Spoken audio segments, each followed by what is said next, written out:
Installing Gib plasterboard is a remarkably simple process and involves using Gib Fix 1 glue and Gib screws. Gib Fix 1 has nearly zero volatile emissions, making it remarkably user-friendly. It's applied at 300mm centres to secure the centre of the sheet, while the screws are used to secure the edges.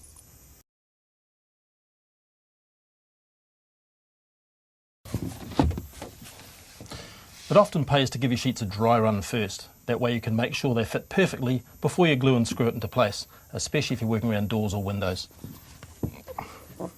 The dabs of glue should be about 35mm in diameter, and here's a great tip to getting them all consistent and accurate. By using the lid of a sipper type drink bottle and slipping it on the end of the nozzle of the glue cartridge, then applying the glue until the cap is full, the adhesive will be the perfect size for applying your Gib plasterboard sheets.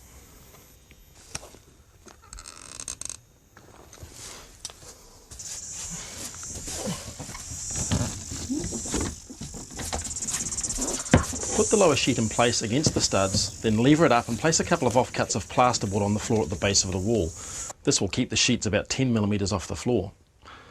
Use the screws to fix them in place.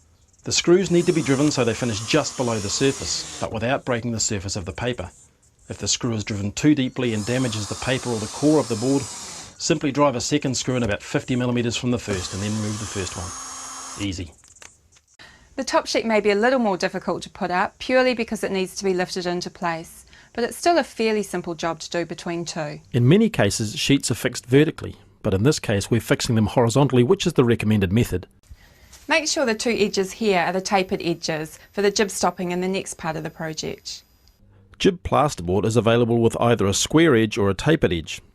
When joining sheets, two tapered edges need to be placed side by side, creating a hollow into which the stopping compound will be applied later. It's recommended that Gib plasterboard sheets are fixed horizontally. This creates fewer joins, uses fewer fixings and creates less waste. Also, never put a join within 200mm of the corner of a window or door, as these may crack and affect the finish.